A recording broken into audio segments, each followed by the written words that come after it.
রহমান কে পারে বুঝিতে তোমার শান। মা বাপ ছাড়া পিতা আদম বানাইলেন নিজ হাতে, পিতা ছাড়া পুত্র ঈসা মারিয়ামের কোলেতে। কে বা বড় কারিগর কার বা বড় শান, কে পারে বুঝিতে তব শান। বিসমিল্লাহির রহমানির রহিম। ওয়াইন্নাকা লাআলা খুলকিন আযীম। মাইক ঠিক করেন। আমি অবিবর ভাইয়ের মতো চেঁচাতে পারবো না। আমি আস্তে আস্তে বলি, আস্তে আস্তে বলবো। মাইক ভালো হয়নি, বাইরে সাউন্ড যেত, এখানে ফিডব্যাক নেই। আপনাকে বললাম আপনি মাইকটা 2 মিনিটের মধ্যে ঠিক করেন। গোটা কোরআনটা রসুলের চরিত্র। জি, আজকে আমি চরিত্র সম্পর্কে কথা বলবো। এই যে মানুষের দেহ, আর 5 মিনিট নিচ্ছি উপস্থাপনায়, তারপরে আমি সূরাতে চলে যাব। মানুষকে 3 রকম উপকরণ দিয়ে আল্লাহ বানিয়েছেন। মানুষকে, আপনি এক কাজ করেন, এইখানটা করলে হবে না, আবার টানা হবে। আপনি বক্স দুটাকে বন্ধ করেন তো, একবার একবার করেন, 1 মিনিট জন্য দুটাকে ফুল বন্ধ করেন। হয়েছে তো? এবার সাউন্ড বাড়ান, সাউন্ড বাড়ান, হরেনে সাউন্ড বাড়ান। একটা হরেন এখানে দেওয়া নেই, একটা নেই। ছি ছি ছি, আজকে যদি জালসা করি কাল জালসা আর করতে পারবো না। একটা হরেন এইদিকে দেননি কেন? ওই দিকে দিলে হবে, জিব্রাইল মিকাইলকে দিলে হবে। মাইকই টানতে জানে না, মাইক নিয়েছে। বক্স দুটা হালকা করে সাউন্ড দিয়ে আমার দিকে ঘুরিয়ে দাও। দুটা কি ওইখানে করলে হবে না? আমি বলছি আজকে খুব আপার লেভেলের কথা হবে। সামান্য টাইম আপনারা ধৈর্য ধরেন, হাত দিয়ে বলছি, জোর হাত করে বলছি। আল্লাহ তাবারাক ওয়া তাআলা গোটা কোরআনটা রসুলকে অফ করলেন। মানুষকে বানানো হয়েছে 3 ধরনের উপকরণ দিয়ে। একটা হচ্ছে দেহ, ওপরে কিছু জিনিস দেখতে পাচ্ছেন, 1 নম্বর চোখ, কান, হাত, পা ইত্যাদি। ভিতরে কিছু মাল আছে, কিডনি, কলিজা, ফ্যাপসা, হাড়, রক্ত, এগুলো কাটলে দেখা যাবে। তো এই দুটি জিনিসকে একসঙ্গে বলা হয় দেহ, শরীর। এই দুটি জিনিসকে কি বলা হয়? দেহ বা শরীর। আবার মানুষের ভিতরে সফটওয়্যার আছে কতগুলো, অনেক। আপনারা গুনেন, মানুষের ভিতরে যেগুলো আছে: দুঃখ, বেদনা, হাসি, কান্না, ভালোবাসা, প্রেম, প্রীতি, পরশিকাতর, পরনিন্দা, পরচর্চা, হিংসা, বিদ্বেষ, লোভ, লালসা, এই জিনিসগুলো মানুষের ভিতরে ভরা, টোটাল ভরা আছে এইগুলো মানুষের ভিতরে। মানুষ এত, যখন আপনি যে কাজটা করবেন, যেমন মোবাইলে আমার 900টা নাম্বার ভরা আছে, যার নাম্বারটা টিপবো তার নামটা স্ক্রিনে ভাসবে, বাকিগুলো সব গোপনই থাকবে। তেমনি একটা মানুষের ভিতরে যেই সফটওয়্যার গুলো দেওয়া আছে, প্রয়োজনে প্রয়োজনে গুলো দেখতে পাবেন। কেমন? কেউ মারা গেছে শুনলে কাঁদতে লাগলো, কান্নাটা চলে এলো তখন স্ক্রিনে ওর। আবার আনন্দের কিছু হলো তখন হাসছে, হাসিটা চলে এলো। ওর ছেলের কানটা ধরে মুলে দেবেন তো রেগে যাবে, ওর ছেলেকে একটা বিস্কুট দেবেন তো ফিক করে হাসবে। প্রিয় শুনলে পরশ্রী কাতরতা, হিংসা করবে, ভালো জিনিস দেখলে লোভ করবে, লালসা করবে। এরকম সব সফটওয়্যার ভরা আছে। তাহলে দেহর ভিতরে যা আছে বাইরে আছে, আর কিছু এমন জিনিস আছে যেগুলোকে দেহকে পিড়ে রস বার করে দিলে, কেটে কেটে টুকরো টুকরো করে দিলে বের করতে পারবেন না আমার ভিতরে হাসিটা কোথা আছে, আমার ভিতরে কান্নাটা কোথা আছে, আমার ভিতরে ভয়টা কোথা আছে, আমার ভিতরে সাহসটা কোথা আছে, আমার ভিতরে লোভ কোথা আছে, আমার ভিতরে লালসা কোথা আছে, আমার ভিতরে কোন জায়গায় আছে, পারবেন না খুঁজে বার করতে। কিন্তু আছে, কিন্তু আছে। মামার বোন আমার, একটু বোঝার চেষ্টা করি। দেহর ভিতরে যা আছে, বাইরে যা আছে, দেখা যেগুলো যায়, এটার নাম হচ্ছে শরীর, এটার নাম হচ্ছে দেহ। আর যেটা দেখা যায় না, এক গাদা কথা বললাম, ওটারই নাম হচ্ছে চরিত্র। দেহ আলাদা জিনিস, চরিত্র আলাদা জিনিস। দেহের সাথে চরিত্রের কোনো সম্পর্ক নাই। একটা মানুষের চরিত্র আর মানুষের দেহ, গোটা বডিটা কাটলে কিছু ভিতরে দেখা যাবে, বাইরে দেখা যাবে, এটার নাম হলো দেহ। আর যেগুলো দেখা যাবে না, ওইটার নাম হলো চরিত্র। মানুষের ভিতরেই আছে লোভ, লালসা, হিংসা, যেগুলো দেখা যাবে না।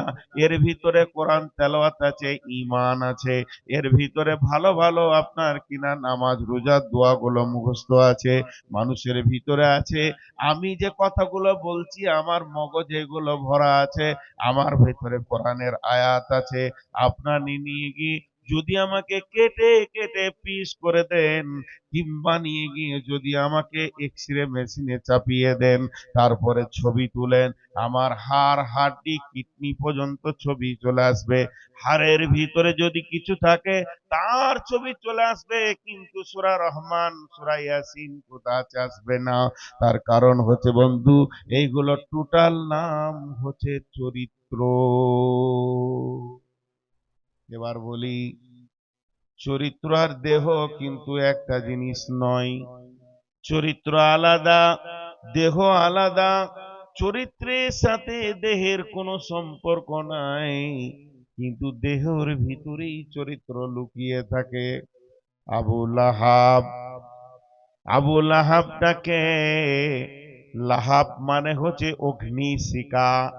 যখন আগুন দাও দাও করে জ্বলে, অগ্নিশিখাটা যে লতিটা এরকম করে আগুনের, দেখতে কত উজ্জ্বল বর্ণ, কিন্তু বন্ধু এই উজ্জ্বল বর্ণটাকে আরবিতে লাহাব বলা হয়। রসুলের চাচা আবু লাহাব, আবু লাহাব নাম কেন দেয়া হলো? ওর দেহ দেখতে বড় উজ্জ্বল বর্ণ ছিল, লোকটা দেখতে বড় সুন্দর ছিল, চরিত্র ছিল আলকাতরার থেকেও খারাপ বা নোংরা, এত নোংরা ছিল, লোকটাকে লাহাব বলা হতো। কিন্তু ওর চরিত্র নোংরা ছিল, এর জন্য লোক ওর পাশে বসেনি, ওর কাছে যায়নি। আল্লাহ এমন মত দিল, যে মতের কারণে মানুষ ওকে ঘৃণা করেছিল। কবরে নামাবার লোক পাওয়া যায়নি, বাঁশে করে, কাঠে করে, খুঁজে খুঁজে গর্ত করে ভরা হয়েছিল। এর নাম হচ্ছে আবু লাহাব। তার মানে ওর চেহারা ছিল সুন্দর, চরিত্র ছিল নোংরা। চেহারা ছিল উজ্জ্বল, চরিত্র ছিল নোংরা। আর একটা লোকের নাম বলে, নাম হচ্ছে হযরতে বেলাল। ঠোঁটটা মোটা, নাকটা মোটা, দেখতে ভালো লয়, কালো কুৎসিত, এমন চেহারা, তাকালে রুচ আসবে না এরকম চেহারা। চেহারা বড় কালো, দেখতে সুন্দর লয়, কিন্তু বন্ধু চরিত্র ছিল উজ্জ্বল বর্ণ, নুরানি। এর জন্যে ও কত দূর পৌঁছালো, রসুলের মসজিদের মুয়াজ্জিনি হয়ে পেয়ে গেল। তার মানে চরিত্রের কত মূল্য। বেলালের চরিত্র ছিল উজ্জ্বল, ভালো, সোনালী। তেমনি একটা মেয়ে দেখতে অতি সুন্দর, চোখ, নাক, কান, চুল, তার কপাল, তার দিকে তাকালে মানুষের মন ভরে যাবে। ছেলেটা বড় দেখতে সুন্দর, নায়কের মতো, যেমন চেহারা সেই রকম বডি। ছেলেটা, মেয়েটা দেখতে সুন্দর, কিন্তু খবর নিয়ে দেখেন গা, চরিত্র অতি নোংরা। তারা লুচ্চা কিংবা রান্ডি অবস্থায় জিন্দেগি কাটছে। এই লোকটার মূল্য নাই। আবার এমনও ছেলে দেখবেন, অতি কালো, দেখে মনে হবে কালো কদাচা খুঁজছি, কিন্তু চরিত্রের দিক থেকে এত সুন্দর, এর জন্য চরিত্রের সাথে দেহের কোনো সম্পর্ক নাই। শুধু বাহ্যিক দেখতে সুন্দর হলেই যে চরিত্র ভালো হবে এটা কোনো গ্যারান্টি নাই। চরিত্র থাকে কোথা? চরিত্র থাকে কোথা? দেহের কোনখানে থাকে? জি, আপনাকে যদি বোর্ডে লিখে দেওয়া হয় হাত কোথা আছে? দুই বাহুতে। মাথা কোথা আছে? বডির ওপরে। পা কোথা আছে? বডির নিচে। আঙ্গুল কোথা আছে? হাত পায়ের শেষ অংশে। চোখ কোথা আছে? নাকের দুই ধারে, কপালের নিচে। দাঁত কোথা আছে? দাঁত আছে মানে মুখের দুই সাইডে দাঁত আছে। এইভাবে অবস্থান বলতে পারবেন। কলিজা কোথা আছে? ফ্যাপসা কোথা আছে? হার্ট বাঁ দিকে আছে না ডান দিকে আছে? আতুরি কোন জায়গায় আছে? কিডনি কোন জায়গায় আছে? যেটা আপনি প্রশ্ন করবেন তার উত্তর দেয়া হবে। তাহলে আমার বডির ভিতরেই চরিত্র লুকিয়ে আছে। সে কোথা আছে? সে কোথা আছে? এই বডিতে দুটো জিনিস, চরিত্রের আত্মার সঙ্গে সম্পর্ক, চরিত্রের আত্মার সঙ্গে সম্পর্ক, আর বাহ্যিক সুরাত হলো দেহের সঙ্গে সম্পর্ক। চরিত্র থাকে জীবের নিচে। চরিত্র কোথায় থাকে? জীবের নিচে। এগুলো আমি হাদিস বলিনি, এগুলো আমি বলছি দর্শন তত্ত্ব। এবার আমি কোরআনের আয়াতে চলে যাব। চরিত্র থাকে জীবের নিচে, এখানে। আজকের বালুঘাটের লোক যদি একবার নিয়ত করে নেই নূর মোহাম্মদকে বেজ্জতি করব, তাহলে আপনাদের কাজ কি হবে? দূরে এসে আমাকে ধরেন, আমার জামাগুলো টানতে লাগলেন, জামাটা ছিঁড়ে গেল, গেঞ্জিটা ছিঁড়ে গেল, ভিতরের গেঞ্জিটা ছিঁড়ে গেল, লুঙ্গিটা টেনে খুলে দিলেন, পুরো শরীরটা নাঙ্গা হয়ে গেল। আমি মানুষের সামনে বেজ্জতি হয়ে গেলাম। একটা মানুষের শরীর থেকে কাপড় টেনে খুলে দিলে মানুষটা যেমন সমাজে নাঙ্গা হয়ে যায়, একটা মানুষের শরীর থেকে, একটা মহিলার শরীর থেকে কাপড় টেনে খুলে দিলে মানুষের সমাজে যেমন মেয়েটা নাঙ্গা হয়ে যায়, পুরুষটা নাঙ্গা হয়ে যায়, কিন্তু একটা মানুষের চরিত্রকে ওই শরীর নাঙ্গা করে বেজ্জতি করতে পারবেন না। যদি মনে করেন একটা মানুষের চরিত্রকে নাঙ্গা করব, ওর চরিত্রটা খুলে দেখব কত ভদ্র না অভদ্র, তাহলে ওকে বেশি কিছু করতে হবে না, একটু রাগিয়ে দেন, গোটা বডিতে কাপড় পরে থাকবে, আমার মতো লম্বা জুব্বা পরবে, মাথায় টুপি পরে থাকবে, চোখে চশমা থাকবে, মাথায় রুমাল থাকবে। শুধু যখনই রেগে যাবে মুখের ভাষাতে বোঝা যাবে লোকটা ভদ্র না অভদ্র। এমন খিস্তি শুরু করবে, নোংরা নোংরা ভাষা বলবে। যখনই মুখ দিয়ে মানে নোংরা ভাষা বলবে, তখনই সঙ্গে সঙ্গে লোকটার চরিত্রটা নাঙ্গা হয়ে যাবে, মানুষের সামনে চরিত্রটা খোলা যাবে। মানুষ বলবে, ছি, বড় সুন্দর মানুষ মনে করেছিলাম সাইকুল হাদিস, কিন্তু মুখের ভাষাতে পাশে দাঁড়ানো যাবে না, এর থেকে নোংরা লোক আর সমাজে নাই। মানুষের মুখের ভাষাতে চরিত্র বোঝা যায়, মানুষের মুখের ভাষাতে চরিত্র বোঝা যায়। চরিত্র এত দামি জিনিস, কিন্তু আমাদের চরিত্রকে আমরা শেষ করেছি। ইংরেজিতে একটা কথা আছে, money loss something loss, head loss something loss বলে নাকি আমি জানি না, ইংরেজি আমি জানা হয়। Character loss, everything loss. যদি চরিত্র চলে যায় ওর সব চলে গেছে, ওর আর কিছু নেই। কোটি টাকার মালিক হতে পারে, বহু টাকার মালিক হতে পারে, বিলিয়ন মিলিয়ন ডলারের মালিক হতে পারে, কিন্তু যখনই জেনে নেবেন যে ওর চরিত্র চলে গেছে, মানে ওর যেতে আর কিছু বাকি নেই, শেষ হয়ে গেছে। আল্লাহ এবার বলছেন ওয়াদ্দুহা ওয়াল্লাইলি ইযা সাজা মা ওয়াদ্দা'কা রাব্বুকা ওয়া মা ক্বালা ওয়ালাল আখিরাতু খায়রুল লাকা মিনাল উলা ولسوف يؤتيك ربك فترضى ألم يجدك يتيما فآوى ووجدك ضالا فهدى ووجدك عائلا فأغنى فأما اليتيم فلا تقهر وأما السائل فلا تنهر وأما بنعمة ربك فحدث। আল্লাহ তাবারাক ওয়া তাআলা গোটা কোরআনের ভিতরে 114টি সূরা আছে। মাত্র 114টি সূরার ভিতরে 3টে সূরাকে সময়ের দিয়ে লাগিয়েছেন, সময়ের গুরুত্ব বুঝিয়েছেন। একটা সূরার নাম হচ্ছে সূরা ফজর, ফজরকে কেন্দ্র করে একটা সূরা নাজিল করেছেন। আর একটা সূরার নাম হচ্ছে সূরা আসর, আসরকে কেন্দ্র করে একটা সূরা বানিয়েছেন। তার মানে সময়ের কত মূল্য, সময়ের সাথে মানুষের অনেক মেল আছে। সময়কে গুরুত্ব না দিলে মানুষ নিজেকে গুরুত্ব নিল না। আর একটা সূরার নাম হচ্ছে সূরা দুহা, উদীয়মান সূর্য যখন পূর্ব দিকে সূর্যটা উঠে প্রখরতা দিতে শুরু করে, বেলা 9টা 9:30 বাজে, তখন ওইটাকে দুহা বলা হয়েছে।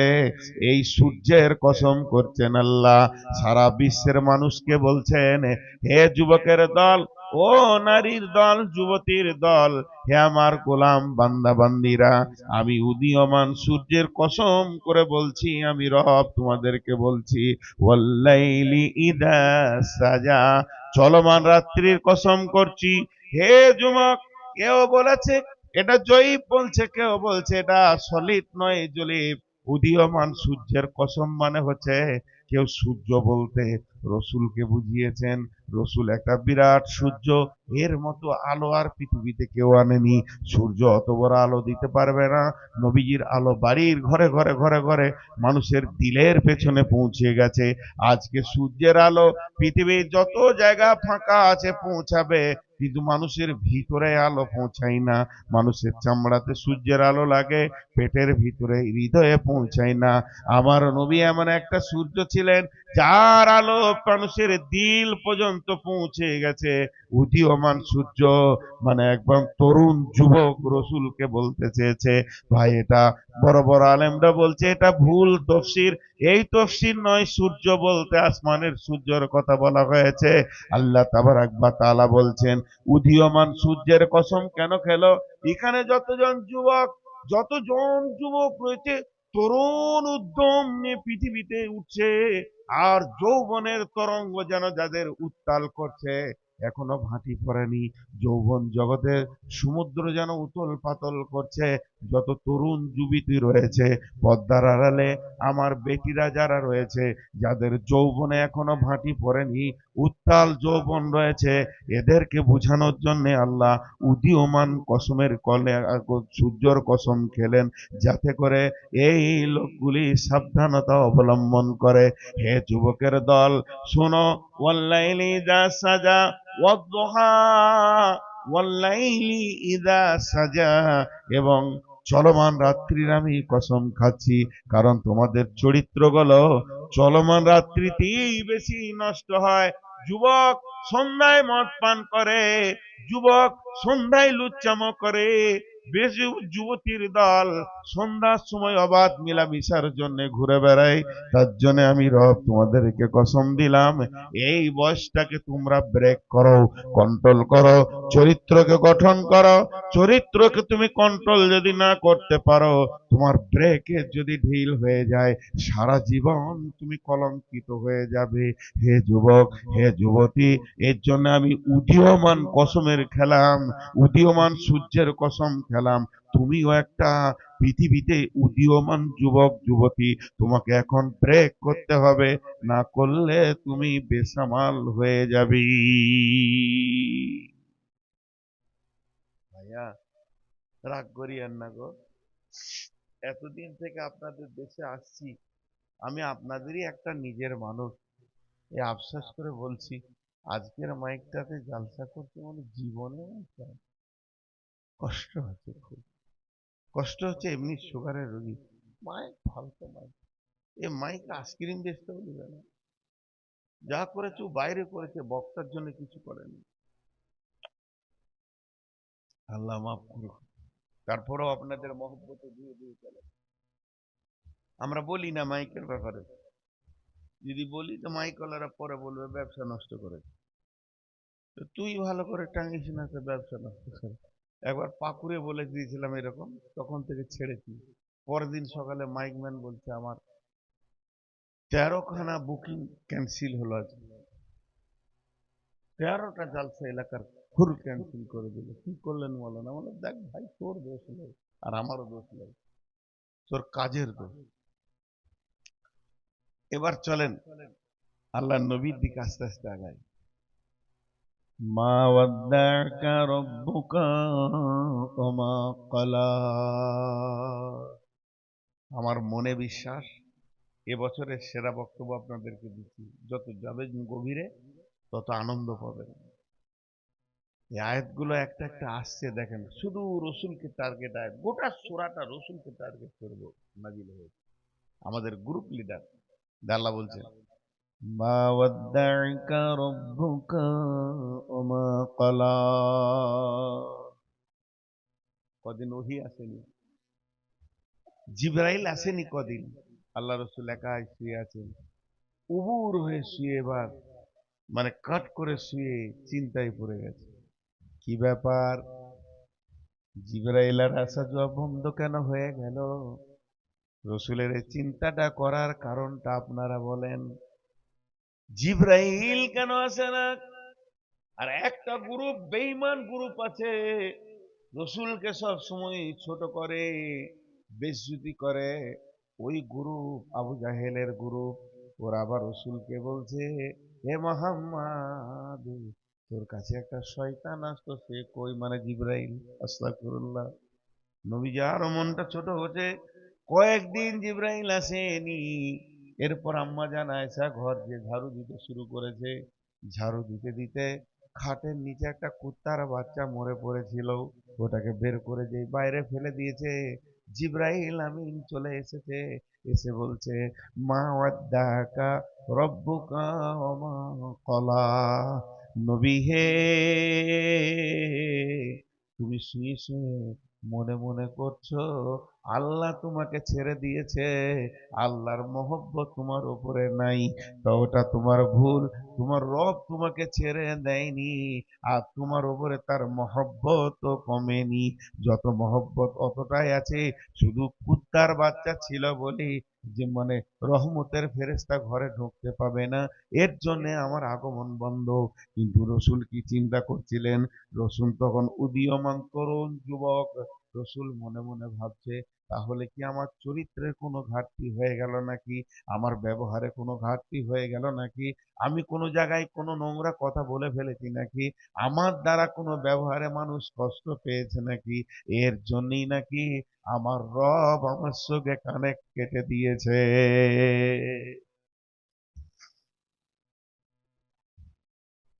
আপনি ধৈর্য ধরেন, বক্তা আমি যা বলার বলে দিয়েছি, সর্বোচ্চ বলাটা হয়ে গেছে।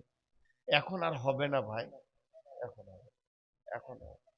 যে বউ দেখেছেন ওইটাই বিয়ে করতে হবে, বাসর ঘর আর চেঞ্জ করা হয় না।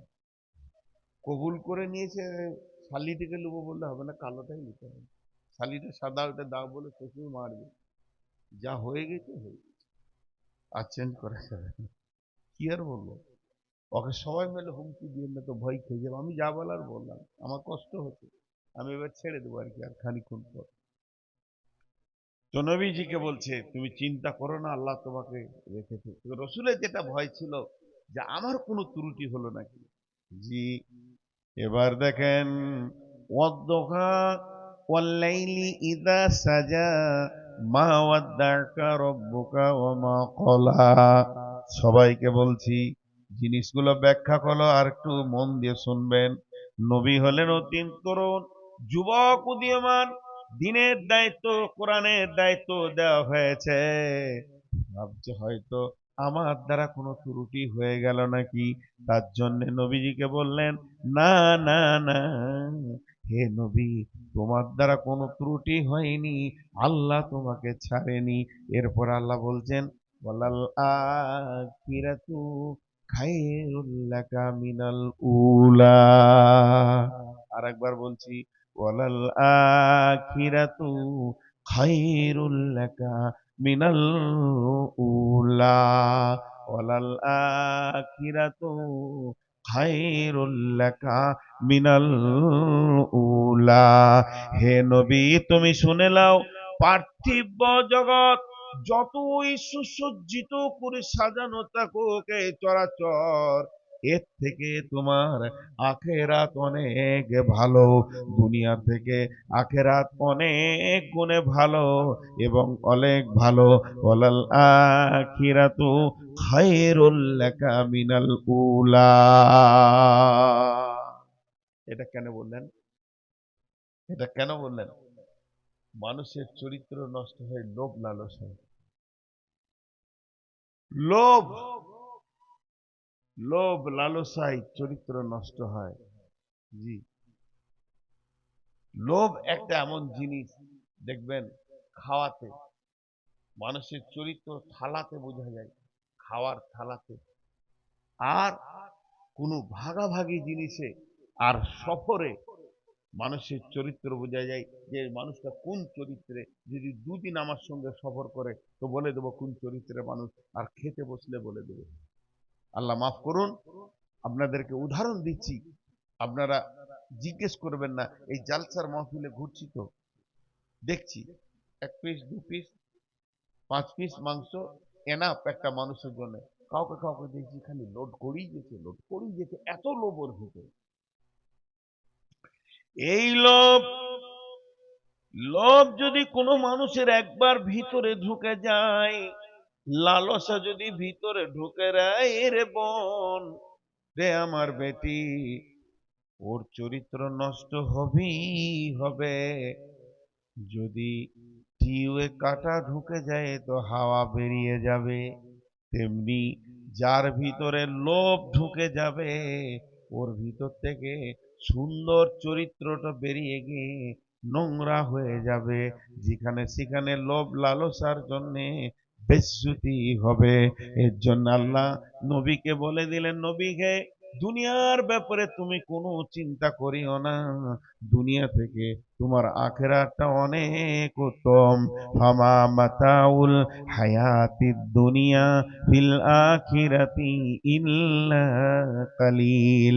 দুনিয়ার যত সম্পদ আছে আখেরাতের তুলনায় সামান্য কিঞ্চিত। এই দুনিয়াকে বেশি তুমি গুরুত্ব দিও না। যখন দুনিয়ার গুরুত্ব তোমার কাছে বেড়ে যাবে, তোমার মতো বেহায়া আর নির্লজ্জ কেউ হবে না।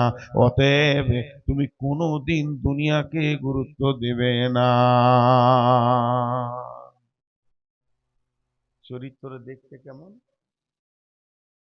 একটা কথার উপরে কথা বলছি, চরিত্র দেখতে কেমন?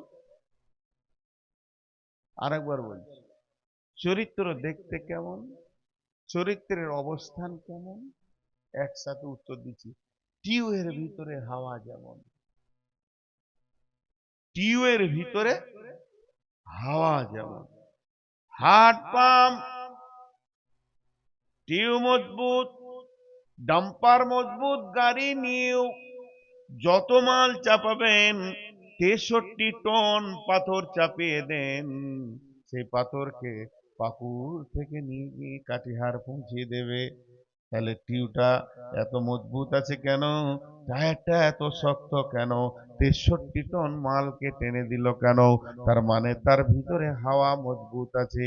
আর যখনই হাওয়াটা হাওয়াটা গোটা গাড়িটা নতুন, ইঞ্জিন নতুন, রিং নতুন, চাকা নতুন, টিউব নতুন, শুধু নাই মাত্র একটা 5 টাকার ভুল পিন যেটা টিয়ে লাগানো হয়, ছোট্ট মতো রবার ওই ভুল পিনটা নাই, গাড়িটা অচল হয়ে গেল। 63 লাখ টাকার গাড়ি আর 1 কেজি মাল বহন করতে পারবে না।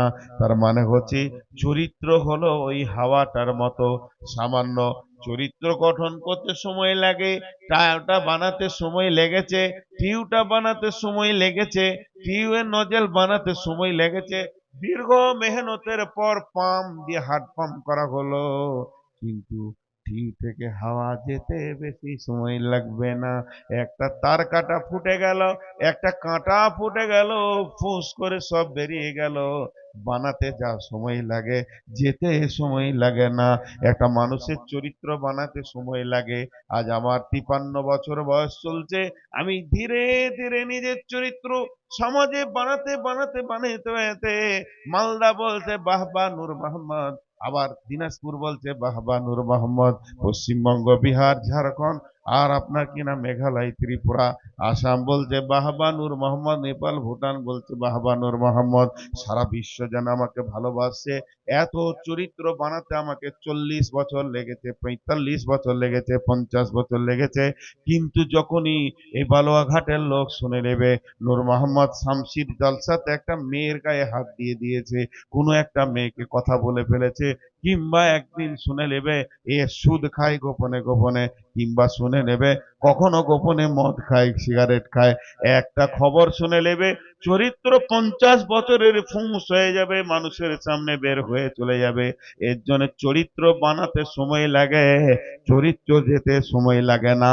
আর চরিত্র কখন যাবে? তখনই যাবে মানুষ যখন দুনিয়াকে বেশি লোভ করবে। এর জন্য আল্লাহ তার নবীকে বলছেন ওয়ালাল আখিরাতু খায়রুল লাকা মিনাল উলা। হে নবী, তুমি দুনিয়ার দিকে অত মনোযোগ দিও না, দুনিয়াকে তুমি প্রাধান্য দিও না। দুনিয়াকে যে প্রাধান্য দেবে, দুনিয়াকে যে আঁকড়ে ধরবে, তার চরিত্র যেতে বেশি সময় লাগবে না। দুনিয়া এমন একটা নোংরা, প্রথমেই তোমার চরিত্রের টিউবটাকে সে খালি করে দিবে। এরপর আল্লাহ বলছেন, এটাতে কৌতূহল বেড়ে গেল, ওয়ালাল আখিরাতু খায়রুল লাকা মিনাল উলা ওয়ালা সাউফা ইউতিকা রব্বুকা ফাতারদা ওয়ালা সাউফা ইউতিকা রব্বুকা ফাতারদা ওয়ালা সাউফা ইউতিকা রব্বুকা ফাতারদা। আমি বায়ান করছি, আপনাদের বিরক্ত লাগছে নাকি?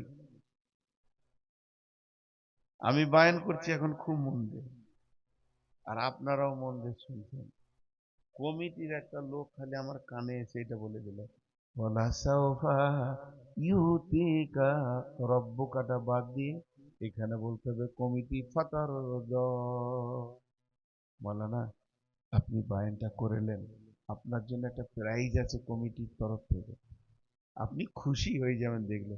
আর বায়ানের লাইন ঠিক থাকবে, কি দিবে কি দিবে কি দিবে কি দিবে। এই মানুষের ভিতরে একটা আছে না ফেতরাত ইনসানিয়া, যদি এরকম বলা হয় আর বাকিটা না বলা হয়, এমনি যদি বলা হয় এই হাবিবুর তোমার লেগে একটা কথা শুনলাম এই শামসিতে, বলা যাবে না। তো বেটা ছেলেরা খানিকক্ষণ ধৈর্য ধরলে, আর মেয়েদেরকে যদি বলা হয় পাগলা হয়ে যাবে। হ্যাঁ, তোমার লেগে একটা কথা শোনা না, বলা যাবে না, কি দরকার বলা, বাস হয়ে গেল। এই মানুষের ভিতরের কৌতূহলকে, মানে হার্টবিটকে বাড়ানোর রিপারকিশনটা, তো ওই রকম জিব্রাইল এসে রসুলকে বলছেন ওয়ালা সাউফা ইউতিকা রব্বুকা ফাতারদা।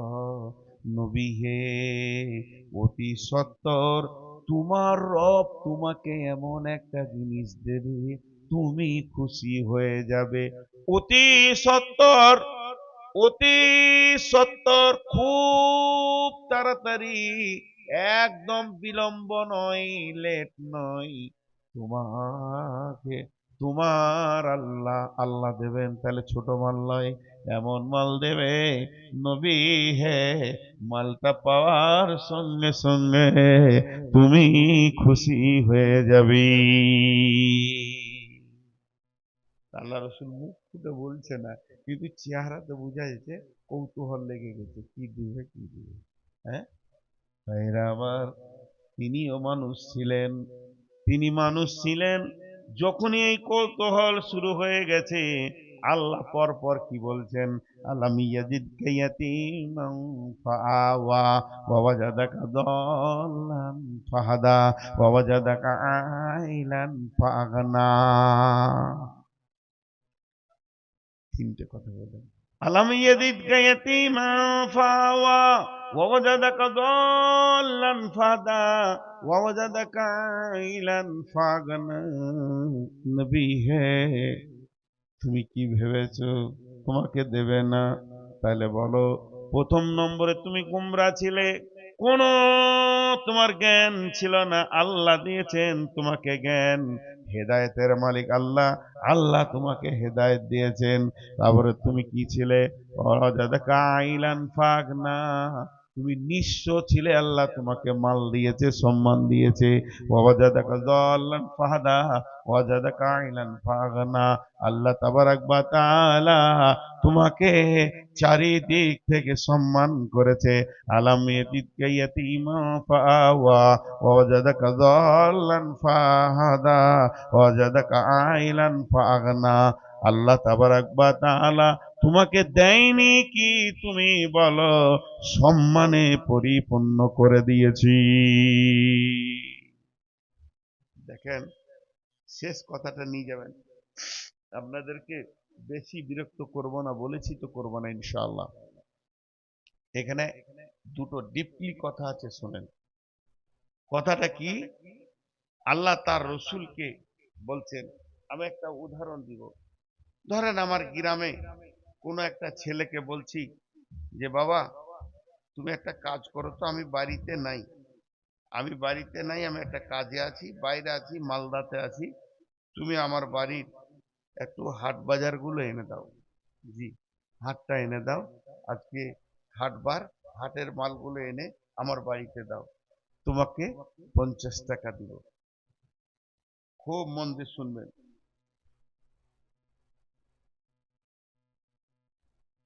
এই কথাটা মন দিয়ে শুনবেন। ধরেন পাড়ার সম্পর্কে আমার ভাতিজা, যে আমি মালদা চলে যাচ্ছি, তুমি এই এই যে পরিচিতে লেখা আছে এই মালগুলো বাজার থেকে এনে দাও, তোমাকে 100 টাকা দেবে। ব্যাগটা হাতে নিয়েছে, টাকা দিয়েছে, গাড়ির চাবিটাও দিলাম, কিন্তু এমনি করছি। ওর মনটা কি? 100 টাকাটা দিবে, কিন্তু আমার হাত দূরে থাক, 100 টাকাটা দিবে কিনা এইটা ওর মনের কৌতূহল। আমি ওকে তিনটে কথা তখন বলছি, এই যা, তুই ঘুরে আসরা, টাকা তুই পেয়ে যাবি, আমি ব্যস্ত আছি। এই বেটা, ঠিক করে বল, ঈদের দিন তোকে 200 টাকা দিয়েছি বিনা কারণে, বকরা ঈদের দিন 200 টাকা দিলাম, গ্রামে জালসা হলো সেদিন তুই 150 টাকা আমার কাছে নিয়েছিস, তোর বহিনের বিয়ের দিনে আমি তোকে 100 টাকা দিয়েছি। যখন এই তিনটে চারটা মনে পড়িয়ে দিলাম, তখন টুকটুক করে হাঁটে চলে গেল। হ্যাঁ, লোকটা তো আমাকে দেয়, তাহলে এটাও আমাকে 100 টাকা দিবে। এবার হাটে থেকে মাল এনে দিল। ঠিক আমার আল্লাহ বলছেন, অতি সত্বর তোমাকে এমন জিনিস দিব নবী হে, তুমি খুশি হয়ে যাবে, তোমাকে আনন্দ করার মতো জিনিস দেবো। এখনো জিনিসের নামটা বলছে না, কিন্তু রসুলের কৌতূহল বেড়ে গেছে, হার্টবিট বেড়ে গেছে। এর জন্য আল্লাহ তাবারাক ওয়া তাআলা রসুলকে বলতে, দেখ, আলাম ইয়াজিদকা ইয়াতীমান ফাআওয়া ওয়া ওয়াজাদাকা দাল্লান ফাহাদা ওয়া ওয়াজাদাকা আইলান ফাআগনা। তুমি এতিম ছিলে, আলাম ইয়াজিদকা ইয়াতীমান, তুমি এতিম ছিলে, তুমি নিঃস্ব, তোমার বাপ নাই, মা নাই, গাছের কোনো তোমার ছায়া নাই, কিন্তু আমি আল্লাহ তোমাকে এতিম অবস্থায় জায়গা দিয়েছি। শুধু তাই নয়, তুমি গুমরা ছিলে, আমি আল্লাহ তোমাকে হেদায়েতের রাস্তা দিয়েছি। শুধু এটাই নয়, তুমি ছিলে নিঃস্ব, তোমাকে আমি মাল সম্মান তোমাকে সৌরভ সমস্ততে ভরে দিয়েছি। তাহলে কি এটা যেটা দিব বলছি দিব না? আল্লাহ তাবারাক ওয়া তাআলা তিনটে জিনিস স্মরণ করিয়ে দিলেন। এবার বলেন, আলাম ইয়াজিদকা ইয়াতীমান ফাআওয়া, এইটা তাফসীর করতে গিয়ে কি কি বলেছেন? আলাম ইয়াজিদকা ইয়াতীমান ফাআওয়া। ফাআওয়া, ফা বলতে কে? ওই ব্যক্তি যার নাম হলো হযরতে আবু তালেব। একটা গেল। কোন কোন মুফাসসির বলেন ফাওয়া বলতে সমস্ত সাহাবীর কথা বলা হয়েছে। 2 নম্বর হলো আজওয়াজে মুতাহারাত, রসুলের বিবিদের কথা বলা হয়েছে। তার কারণ হলো শুনে নেন, বিশ্ব নবী যখন শিশু, ছোট শিশু, একবারে শিশু, বন্ধুরে আমার, নিজে মাথা নামো করে কাবার দিকে হেঁটে যাচ্ছে। আবু তালেব বসে আছেন কাবার পাশে। আবু তালেবের নিজের ছেলে হযরতে আলী বসে আছে আব্বার কাছে। যখনই দেখে নিলেন হযরতে আলী, আমার ভাতিজা, এতিম ভাতিজা, আমার এতিম ভাতিজা নবী মোহাম্মদ হেঁটে আসছেন, তখন আবু তালেব নিজের ছেলেকে এমনি করে মাটিতে নামিয়ে দিয়ে রসুলকে কোলে বসালেন। তাহলে কত ভালোবাসলেন। শুধু তাই নয়, বিশ্বনবী খেলার মাঠে গেছেন, বাড়ি ফিরল কিনা খোঁজ কে নেবে না আবু তালেব।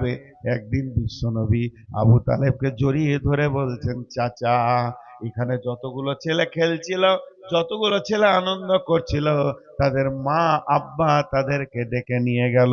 এই পৃথিবী থেকে আমার মা আব্বা নাই। আবু তালেব কোলে তুলে নিয়ে চুমা দিয়ে বলছে, বেটা, আমাকেই আল্লাহ তোমার আব্বা করেছে, আমাকেই তোমার মা করেছে, এ দায়িত্ব আমার উপরে পড়ে গেছে বাবা। এর নাম হলো আবু তালেব। একদিন বিশ্বনবী, তোমায় খেলো কিনা খোঁজ নিবে কে, রাতে ঘুমালো কিনা খোঁজ নিবে কে? যে লোকটা, তার নাম আবু তালেব। শুধু এই পর্যন্ত নয়, বিশ্বনবীর বিয়ে কখন হবে চিন্তা ভাবনা করা, খাদিজার সাথে বিয়ে দেওয়া, কারণ কে না আবু তালেব। তারপরে শুনেলেন বিশ্বনবী কাজ করবে কে, কি করে তার সংসার চলবে, এ ব্যাপারে চিন্তা করেছেন কে? না আবু তালেব। আল্লাহ তাবারক ওয়া তাআলা বলছেন, দেখ, আমি তোর এমন একটা চাচা দিলাম, তোর জিন্দেগিতে সে আপন জনের কাজ করলো। কেউ আবার বলছে আসহাব, সাহাবীরা। ওই উহুদের যুদ্ধে বিশ্বনবী দাঁড়িয়ে আছেন, এমন সময় কাফের বেঈমানেরা তীরকে রেডি করেছেন রসুলকে দুনিয়া থেকে সরিয়ে দিব। হযরতে তালহা, হযরতে তালহা দেখতে পেয়েছেন আল্লাহ নবীকে লক্ষ্য করে কাফেররা তীর রেডি করে ফেলেছেন। তালহা যেখানে ছিল, দৌড়ে এসে বিশ্ব নবীর সামনে দাঁড়িয়ে গেলেন। বিশ্ব নবীকে উহুদের পাহাড়ের প্রাদদেশে লুকিয়ে দিয়ে তালহা সামনে দাঁড়িয়ে গেলেন। একটা নয়, দুটা নয়, 180টা। আবার এই যে সালাফি সাহেব গেলেন, উনি আমাকে একদিন বলেছিলেন, নূর মোহাম্মদ 180টা নয়, হযরত আবু তালহা, হযরতে তালহা 280টা তীর খেয়েছিলেন নিজের দেহে। বিশ্ব নবীকে পেছনে রেখে দিয়ে সমস্ত তীরগুলো বাহুতে বুকে নিয়েছে, নবীজির গায়ে একটা লাগতে দেয়নি। আল্লাহ এই জায়গাটা বলছে, ও নবী মুহাম্মদ, তোর জানকে বাঁচাতে গিয়ে আমার সাহাবী এতগুলো যে তীর খেলো, ওর মিজাজটা যে এইরকম যে আমি মোহাম্মদকে বাঁচাবো তবু নিজে তীর খাবো। এটা কে বানিয়েছে বল? এটা আমি আল্লাহ বানিয়েছি। এটা আমি যদি না বানাতাম, তুই ভাবিস না যে তোর তোর কারণে, তোর ক্যাপাসিটিতে সাহাবীগুলো তোর কাছে ছিল, এগুলো আমার দান। শুধু তাই নয়, তো খন্দকের যুদ্ধে বিশ্ব নবী তাবুত এক পাশে আছেন, এমন সময় হযরতে সাদ রাদিয়াল্লাহু তাআলা আনহু এক গাদা তলোয়ার নিয়ে এলেন। তলোয়ারকে যেই ঝনক করে নামিয়েছেন, আল্লাহ নবী আঁধারে বলছেন, কে সাদ নাকি? সাদ বললেন, ইয়া রাসূলুল্লাহ, আমি সাদ এসেছি সারা রাত্রি আপনাকে পাহারা দিব। আমার সাদের মতো লাখো প্রাণ থেকে একটা নবী মুহাম্মদের প্রাণের মূল্য অনেক বেশি, আমি সারা রাত পাহারা দিব। শুধু তাই নয়, জিহাদের ময়দানে তুই যখন, নবী, তুমি যখন উঠতে পারছিলে না, পাথরের উপরে মহড়া দিতে পারছিলে না, হযরতে তালহা তোমার পায়ের নিচে শুয়ে গিয়ে বলেছিলেন, ইয়া রাসূলুল্লাহ, আমার বুকে পা দিয়ে আপনি উঠে যান। এই যে মিজাজগুলো আমি বানিয়েছি, আবু বকরের মিজাজ, উমরের মিজাজ, এক কথা যত সাহাবী তোমাকে জানের থেকে ভালোবেসেছে, এই মিজাজটাকে তৈরি করেছে, তাদের মনটাকে তৈরি করেছে নবী হে, এর পেছনে আমি আল্লাহর কি কোনো মেহনত নাই। ওয়াজাদাকা দাল্লান ফাহাদা ওয়াজাদা আইলান ফাগানা আলাম ইয়াজিদকা ইয়াতীমা ফাআওয়া। তোমাকে যে ঠিকানাগুলো আমি দিয়েছি, থাকার জায়গাগুলো দিয়েছি, যারা তোমার পেছনে এসে মেহনত করে তোমার জান বাঁচিয়ে বাজি রেখে দুনিয়া করেছে, সেই সাহাবীগুলোকে তুমি কি ভুলে গেছো নাকি? তাহলে এখন আমি বললাম, তোমাকে অতি সত্তর একটা জিনিস দিব, খুশি হয়ে যাবে, যে এত কেন তোমার কৌতূহল তৈরি হলো। একটা হলো আবু তালেব, একটা হলো সাহাবী। আবার কেউ বলছেন না, আল্লাহর দেওয়া উপহার হলো বিবিরা। যতগুলো নবীর বিবি ছিল, সব বিবিগুলো আল্লাহর তরফ থেকে দেওয়া, একটা এক একটা গুণান্বিত। তাহলে একটা বিবি এমন ছিলেন যে জীবনে সতীনের মুখ দেখেনি, সেই বিবিটার নাম হলো আম্মা জান খাদিজা। রসুলের যৌবনকালের সাথী, রসুলের সব থেকে একনিষ্ঠ সাথী একটাই বিবি ছিলেন। আল্লাহ নবী মত পর্যন্ত ভুলতে পারেননি, তিনি পৃথিবী থেকে চলে গেছেন। আম্মা জান আয়েশা একদিন বর্ণনা করছেন, বিশ্ববাসী রে, আমরা নবীজির মুখ থেকে খাদিজার নাম এত বেশি শুনতাম, এত বেশি শুনতাম, ওকে সতীন হিসেবে কোনোদিন দেখিনি। কারণ খাদিজা যতদিন বেঁচে ছিলেন, বিশ্ব নবী দ্বিতীয় কোনো বিয়ে করেননি। ওই খাদিজা আল্লাহ রসুলের কাছে এত প্রাণ প্রিয়া বিবি ছিল যে আমার এত বর্ণনা করতেন, খাদিজা আমার এমন, খাদিজা আমার এরকম, খাদিজা আমার এই করেছে, খাদিজা আমার ওই করেছে, খাদিজাকে আল্লাহ সালাম দিয়েছেন, খাদিজাকে জিবরাইল সালাম দিয়েছেন। আমি ঘাড়ে হিরাতে যখন 6 মাস কেঁদেছিলাম, প্রতিদিন খাদিজা আমার খাবার পৌঁছে দিত। রাস্তাটা কতটা, মরুভূমি পাহাড়ের রাস্তা, চড়াই উতরাই চড়াই উতরাই, 8 থেকে 10 কিলোমিটার রাস্তা, তারপরে আবার 2500 ফুট উঁচু। একটা মহিলা, আমাদের মতো পুরুষ উঠতে গিয়ে দম লেগে যাচ্ছে, আমি 2বার উঠেছি গাড়ে হিরাতে, দম লেগে গেছে, পেঁয়াস লেগে গেছে। বন্ধুরা আমার, সেই জায়গায় খাদিজারও নর্মালি খাবার পৌঁছাতেন। খাদিজা আমার এই করেছে ওই করেছে। আম্মা জান আয়েশা বলছেন, আমি নবীজির মুখে এত বেশি খাদিজার কথা শুনতাম, মনে মনে হতো যেন আমাদের ওই সতীনটা এখনো বেঁচে আছে। তাই আমাদের হিংসা লাগতো। একদিন আমি বলে দিলাম, ইয়া রাসূলুল্লাহ, আমার মতো একটা যুবতী ইয়ং মেয়ে পেয়েও কি আপনি ওই বুড়ি খাদিজাকে ভুলবেন না? রসুল কাঁদতে লাগলেন, রসুল কাঁদতে লাগলেন, কাঁদতে কাঁদতে আমাকে বলতে শুরু করলেন, রে আয়েশা, তাহলে খাদিজার ব্যাপারে তোমরা শোনো, তোমাকে এবার বর্ণনা করি। কি বর্ণনা করবেন? বললাম, আবু তালেব একদিন চিন্তা করছে ভাতিজার বিয়ে দিতে হবে, আর একটা কাজ খুঁজে দিতে হবে। ছেলেটাকে এতিম অবস্থায় নিয়ে তিলে তিলে এত বড় হলো, খালি একটা বউ আর একটা কাজ হলেই আমি বেঁচে যাব। আর কতদিন ওকে নিয়ে বুড়া হাড়ে মানুষ করব? কাজ খুঁজছে। একজন এসে বললেন, আবু তালিব, তোমার ভাতিজাকে কাজ দিবে, একটা কাজ পাওয়া যাবে। কোথা গো? বলে, ওই খাদিজা নামে একটা মেয়ে আছে, বিধবা, জমিদার ফ্যামিলির মেয়ে, রাজ ফ্যামিলি, বড় টাকাওয়ালা, ওর ব্যবসা আছে, ওই ব্যবসা ও কন্ট্রাক্টে দিবে, কাপড়ের ব্যবসা, ওর কাছে বুঝে নিবে মাল, আবার দেশ বিদেশে বেঁচে আসবে, ও লাভটা নিবে, ওকে দিবে, নিবে, একটা হিসাব করে ও ব্যবসা দেয়। ঠিকই নাকি? বলে হ্যাঁ। সকালবেলায় উঠে বলছে, বেটা মোহাম্মদ, চ, তোকে নিয়ে একটা কাজ খুঁজে আসি। চলে গেলেন। কোথা গেলেন? খাদিজার ঘরে। খাদিজাকে দিয়ে বলছে, আবু তালেব, বেটি খাদিজা রে, কি, তো আমি তোমার কাছে এসেছি, একটা খবর পেলাম, আমাকে কেউ খবর দিলে তুমি নাকি কন্ট্রাক্টের লোককে ব্যবসা দাও। এই দেখো, এই ছেলেটাকে চিনো কি চিনো না? এটা আমার ভাতিজা, আব্দুল্লাহর বেটা, আমার ভাইয়ের বেটা। ভাইটাও মরে গেছে, ভাবিটাও মরে গেছে, দুজনাই নাই। এতিম আমি মানুষ করছি, ওর ভাই বোন কেউ নাই। আমার কাছে মানুষ হচ্ছে, এখন অনেক বড় হয়ে গেছে। তোর একটা কাজ তুমি দিবে, তুমি দিবে। যদি দাও তো এই ছেলেটা দুটি রুজি রুটির ব্যবস্থা হয়ে যেত। তো খাদিজার এবার ফিলিংসটা দেখেন। খাদিজা কথা বলছেন আবু তালেবের সঙ্গে, কিন্তু দৃষ্টি আছে মোহাম্মদ সাল্লাহ সাল্লামের দিকে। আর রসুল্লাহ সাল্লাম তখন ঘাড় নিচু করে বসে আছে। ছোট থেকে আদো বলা ছিল, চকবক চকবক চারিদিকে তাকাবে এরকম ছিল না, মহিলার দিকে তাকাবে এরকম ছিল না, মাথা নামু করে আছে। চাচা কথা বলছে, ও আমরা মাথা নামু করে বসে আছে। সেদিকে তো পর্দা ছিল না। খাদিজা তৌরাতের তৌরাতের হাফিজা ছিলেন। আগের কিতাব তৌরাত ইনজিলের হাফিজা ছিলেন, গোটাটা মুখস্থ ছিল।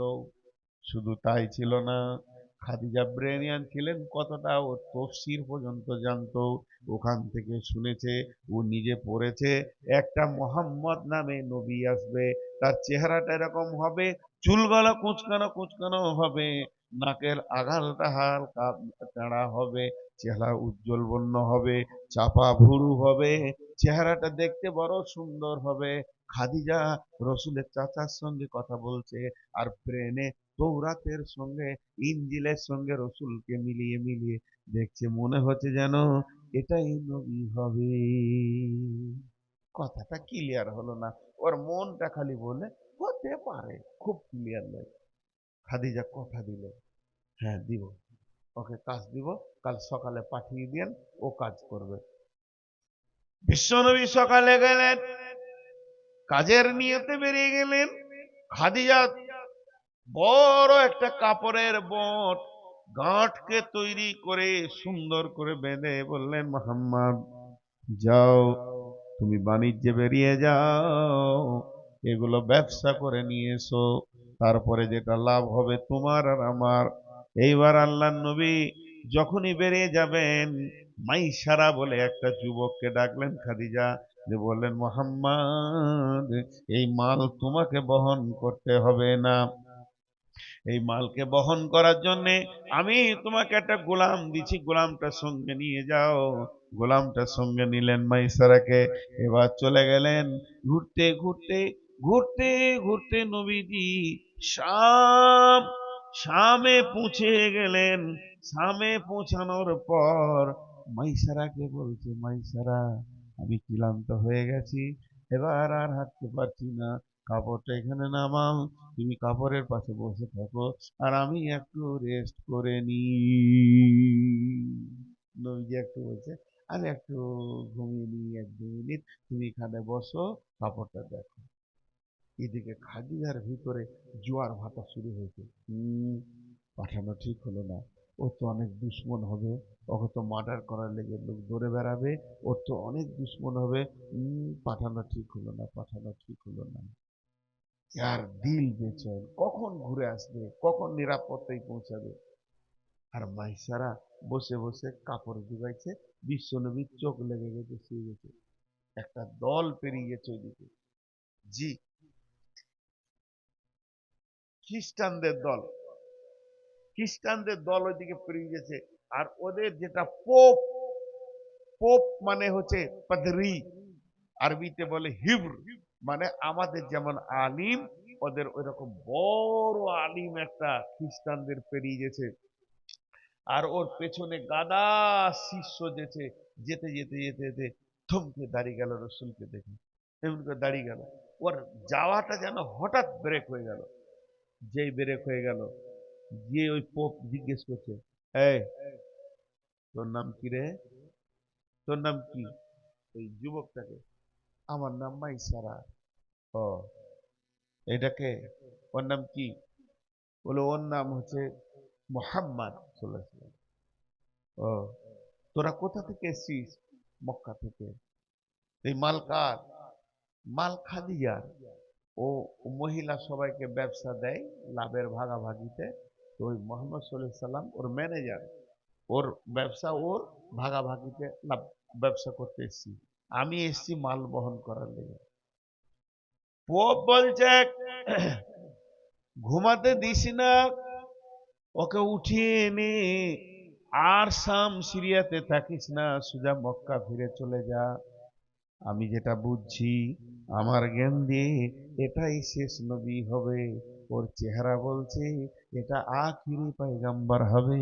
আর যদি জানতে পেরে যায় এখানকার দুশ্মনেরা ওকে মেরে দেবে রে, তুই সুজা নিয়ে চলে যা মক্কা। বিশ্বনবী উঠলেন, চলো দেশে ফিরবো। ফিরে যখন আসছে খাদিজার কাছে গিয়ে উঠলো, মালগুলো ভাগাভাগি করে দিল, যেটা করে।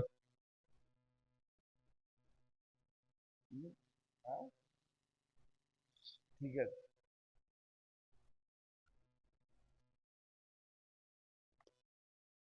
হুম। মা- মাল বুঝিয়ে দি যেটুকু লাভ হলো, নবীজি এটা লাভ পেলেন ভাগে। ওই অংশটা হাতে করে নিয়ে গিয়ে চাচাকে বলছে চাচা এটা আমি ইনকাম করেছি, চাচা এটা আমার ইনকাম, আমার মেহনতের ফল। চাচা আপনি আপনার হাতে দিচ্ছি, আমার আব্বা তো নাই, আপনি আমার আব্বা, আপনি আমার মা, অতএব আমার ইনকামটা আপনার হাতে দিলাম। বিশ্ব নবীর ইনকামটা পেয়ে আবু তালেব খুশিতে যেন কেঁদে ফেলছে, খুশিতে চোখের পানি। আমার ভাতিজা ইনকাম করতে শিখেছে, আমার ভাতিজা ইনকাম করতে শিখেছে, ভাতিজা আমার টাকা বানাতে শিখেছে, ভাতিজা আমার ইনকামের যোগ্য হয়ে গেছে। এবার পাড়াওয়ালা গাঁওয়ালাকে বলছে একটা বউ খুঁজে দে, ভাতিজা আমার ইনকাম করে একটা বউ খুঁজে দে, বিয়ে দিয়ে দিব, সংসার বানিয়ে দিব, আমি এবার বেঁচে যাব, বউ খুঁজে দে। লোক বলছে ঠিক আছে খুঁজে দিব। এরই মধ্যে খাদিজা ওইদিকে মাইসরাকে নিয়ে বাড়িতে বসে বলছে বল, একটা মানুষের চরিত্র, একটা মানুষের চরিত্র সফরে বোঝা যায় লোকটা কেমন। মাইসারা বলছেন মালিকিন, এত সুন্দর চরিত্রের লোক জীবনে দেখিনি, কি ভদ্র, কি মিষ্টি কথা, কথার মধ্যে কি গাঁথুনি, কি ভদ্র।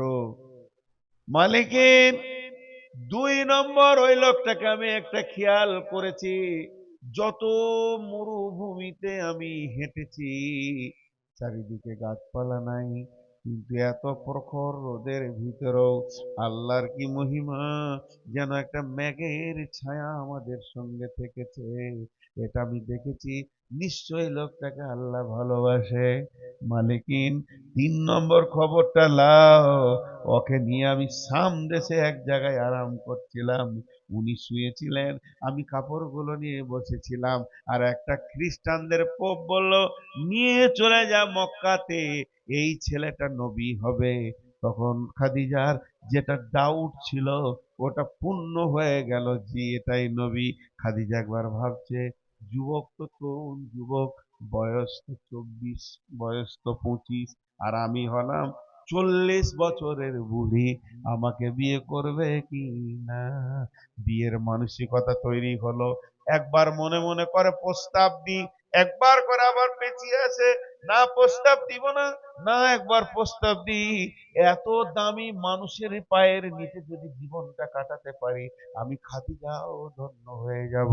খাদিজা প্রস্তাব দিলেন, নাফিসা বলে একটা মেয়েকে দিয়ে যাও রসুলের চাচার কাছে যাও, মোহাম্মদের চাচাকে বলে এসো আমি খাদিজা রাজি আছি, মোহাম্মদ রাজি আছে কিনা। বিশ্ব নবীকে যখন এই প্রস্তাব পৌঁছালো, আল্লাহ নবীকে ডাকছে ওর চাচা, বেটা মোহাম্মদ, মোহাম্মদ রে, বেটা আয় বাবা আয়, আয় বস।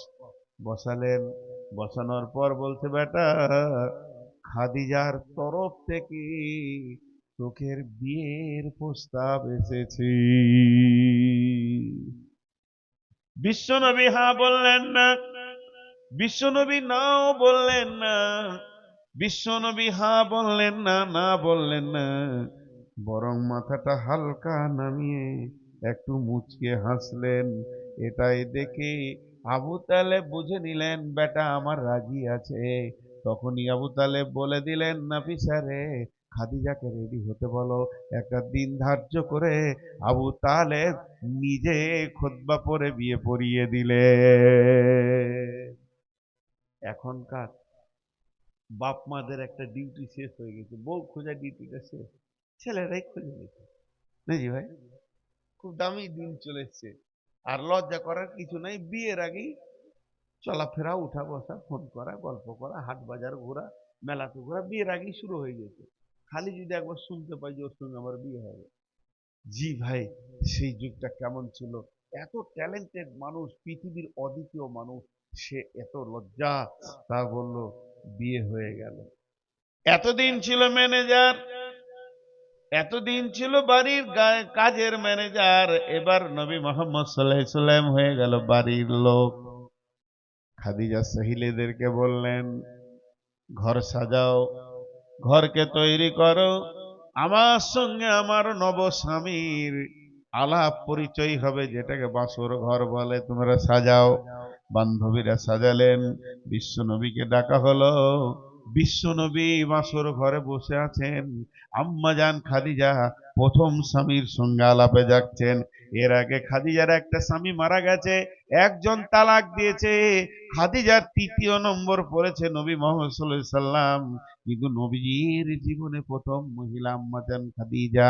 এবার খাদিজা যখন গিয়ে দেখছেন নবীর নবীজির মুখ যেন ভারাক্রান্ত হয়ে রয়েছে, এমনিতেই মেয়ে ছেলেরা একটু বেশি কথা বলে, খাদিজা মুখ খুলে দিলেন, ইয়া মুহাম্মদ, তুমি আমার অধীনস্থে কাজ করেছো, আমার কাছে ব্যবসা করেছো, আমার ব্যবসা থেকে তুমি কিছু করেছো বা দিন দুনিয়া করছো, এর জন্য আমার প্রস্তাবকে প্রত্যাখ্যান করতে পারোনি। আমায় যে প্রস্তাব পাঠিয়েছি বিয়ের, ওটাকে না বলতে পারোনি। মনে হয় যেন তুমি আমার মতো বুড়িটাকে অন্তর থেকে মেনে নিতে পারোনি। যদি মেনে নিতে, আজকে তোমার মুখ কেন এত ভারাক্রান্ত? আল্লাহ নবী বলছেন, না না খাদিজা, তুমি যেটা ধারণা করছো ওটা নয়, ওটা ছেড়ে দাও, আমার ধারণা ওটা নয়। আমি বলছি কেন মুখটা আমার ভারাক্রান্ত। এক নম্বরে, আজকে আমার বিয়ে হয়েছে, আজকে আমার মা নাই। মা যদি থাকতো কত খুশি হতো। আজকে আমার আব্বা নাই, আমার মা নাই, আব্বা নাই। চাচা বিয়ে দিয়েছে, শুধু তাই নয়, আমি ছাগল চড়িয়ে ব্যবসা করে ক টাকা করেছি। আমি যখন আপনার অধীনস্থে কাজ করেছি, অনেক বড় বড় রাজপুত্ররা বিয়ে করতে চেয়েছে, এ খবর আমার কাছে আছে। তারা শত শত ভরি সোনা তোমাকে দিত, চাঁদি তোমাকে দিয়ে সাজিয়ে নিয়ে যেত। আমি একটা এমন গরিব এতিম হতভাগা যে তোমাকে আমি অলংকার দিতে পারিনি, এই লজ্জায় আমার মাথা যেন নাম হয়ে রয়েছে। আম্মাজান খাদিজা বললেন, ও নবী মুহাম্মদ, তখনও নবী হয়নি, আমি বলছি, ও মুহাম্মদ স্বামী আমার, এটাই যদি আপনার সত্য কথা হয়ে থাকে, তাহলে আমার কথা শুনতে হবে। বলে, তো বলছে, আমার কথা হলো, আমি একটা রাজ ফ্যামিলির মেয়ে, আমার মালের অভাব নাই, তবে আমি এখনই দাঁড়িয়ে দাঁড়িয়ে প্রস্তাব দিচ্ছি, আমার সমস্ত উট দুম্বা, আমার যত ঘোড়া ছাগল বকরি আছে, শুধু তাই নয়, সোনা দানা যা আছে, স্থাবর অস্থাবর যত জমি জায়গা আছে, সমস্তকে এক্ষুনি আমি আপনাকে দান করে দিলাম। শুধু মাল তো দূরের কথা, জমি জায়গা টাকা পয়সা তো দূরের কথা, ইভেন আমার বডিটাও দান করে দিলাম।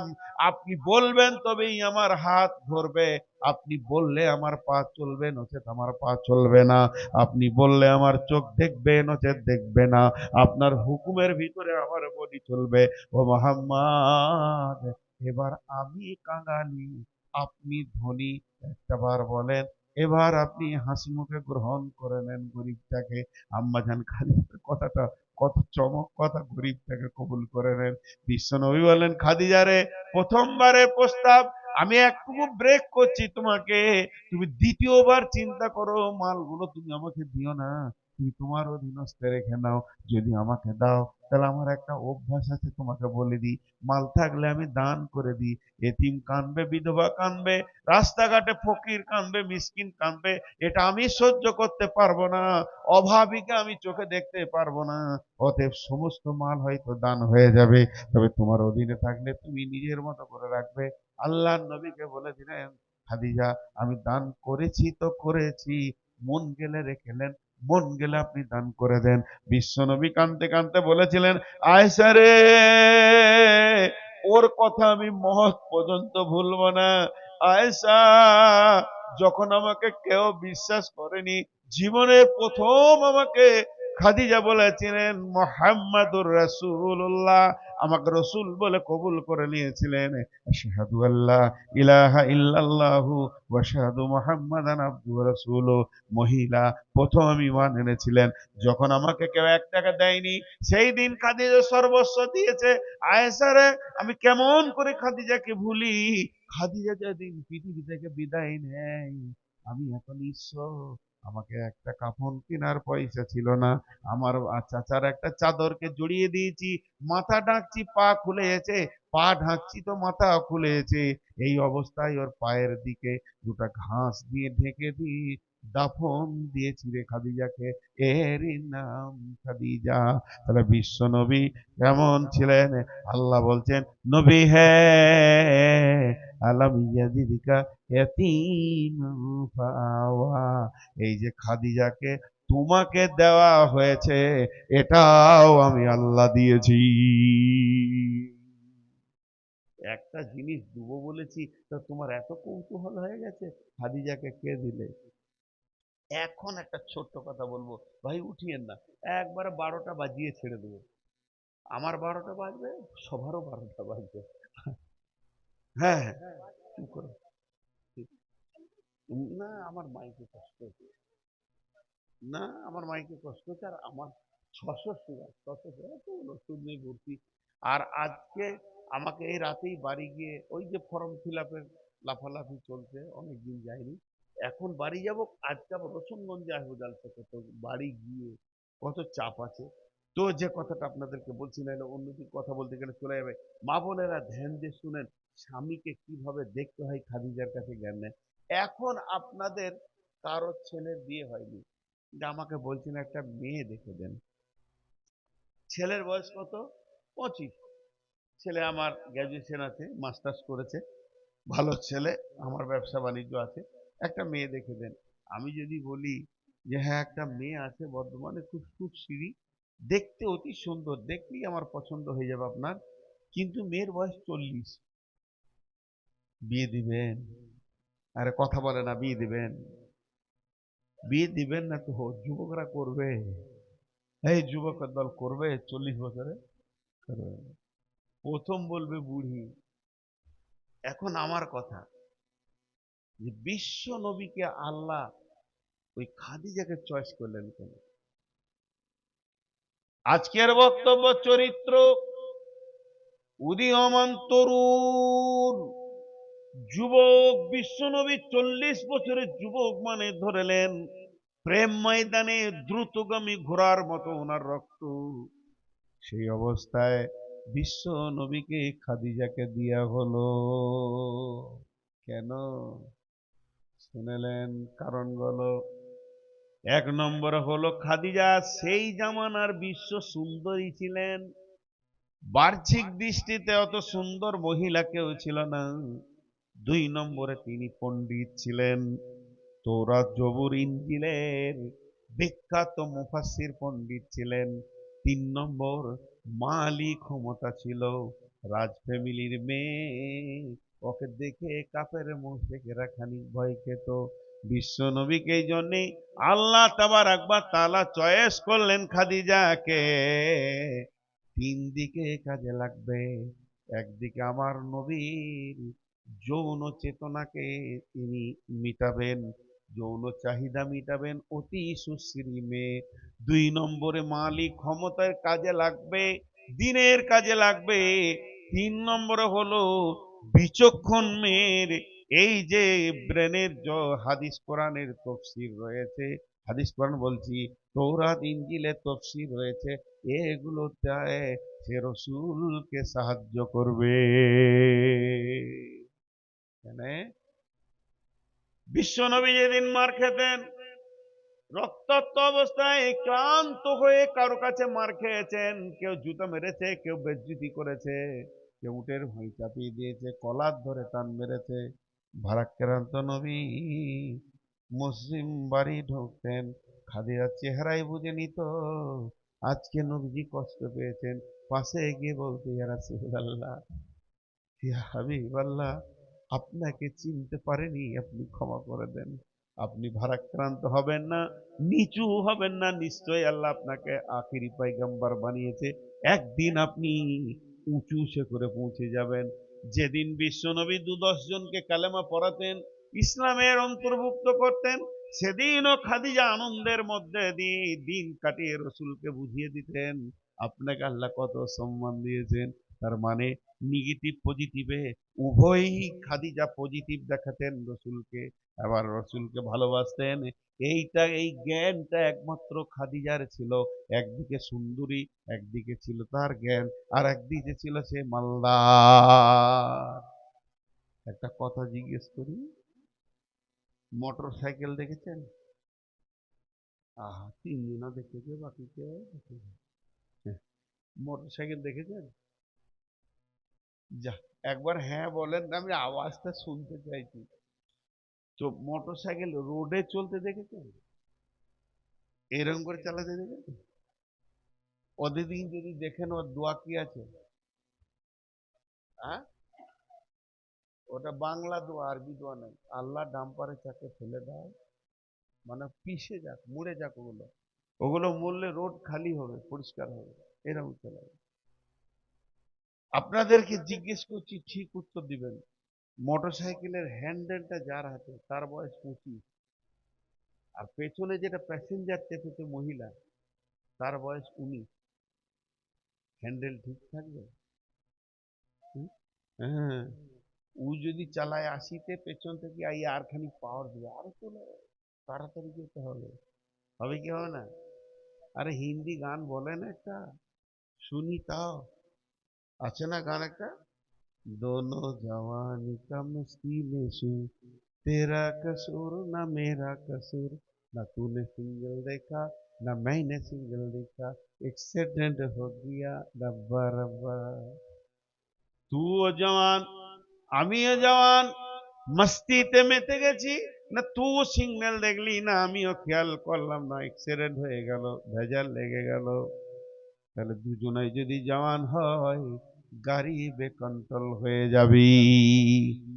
এবার বলেন, মোটরসাইকেলের হ্যান্ডেল যার হাতে, তার বয়স 24-25, পেছনে বসে আছে বড় বুবু কিংবা খালামা কিংবা ফুফু বসে আছি, তার বয়স হলো 40। একটু আগে বাড়লি বলবে, এই থামা, আসতেছ, বলবে না? মার্কেটে লোক আছে, এই আসতেছ, একে কাবু করবে। আল্লাহ তাবারাক ওয়া তাআলা দেখলেন আমার নবী উদীয়মান জওয়ান, আমার নবী স্পিরিট বেড়ে যেতে পারে, কোন ক্ষেত্রে বেসামাল কথা বলে দিতে পারে। পেছনে প্যাসেঞ্জারটা যদি 40 বছরে না দিই, ওকে কন্ট্রোল করার মতো কেউ থাকবে না। যদি 27 বছরে, যদি 12 বছরে একটা যুবতী দিয়ে দিই, বেকন্ট্রোল চলবে আমার রসুল। এর জন্য খাদিজাকে দিয়ে দিলেন। একদিকে রসুলের চরিত্রকে তিনি ঢেকে রেখেছিলেন, তিনার যৌন ক্ষুধাকে মিটিয়ে, যৌন চাহিদাকে মিটিয়েছিলেন একদিকে, একদিকে জ্ঞানের ভান্ডার দিয়ে রসুলকে সাহায্য করেছিলেন, আর একদিকে মালি সাহায্য করেছিলেন। খাদিজা একবার যদি বলতো, কে রে, আয় তোকে দেখে নিব, কাফেররা অন্তত ভয় খেয়ে যেত। এর জন্য আল্লাহ তাবারাক ওয়া তাআলা রসুলের চরিত্র গঠন করার জন্য সুন্দর করে আম্মা জান খাদিজাকে দিলেন। এবার চলেন একটু আগে বাড়ি। রসুলের বয়স যখন 45 বছর, আম্মা জান আয়েশার জন্ম হয়। রসুলের বয়স যখন 52 বছর, অর্থাৎ আম্মা জান আয়েশার বয়স যখন 7 বছর, তখন বিবাহ, বৈবাহিক বিবাহে আবদ্ধ হন, বন্ধনে আবদ্ধ হন। রসুলের বয়স যখন আপনার কি না 54 বছর, আম্মা জান আয়েশার বয়স তখন 9 বছর। সেদিন তেনাদের বাসর ঘর হয়।